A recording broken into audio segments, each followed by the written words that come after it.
10 दिन संगे रहलू आठो पहरिया, दिलवा के भीतर मयरिया।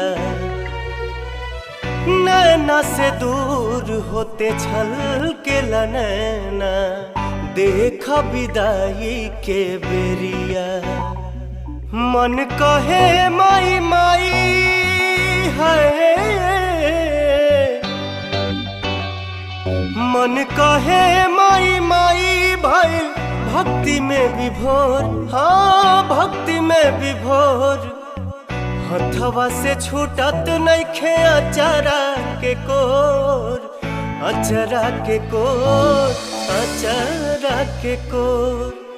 हथवा से छूटत नइखे अचरा के कोर, अचरा के कोर, अचरा के कोर।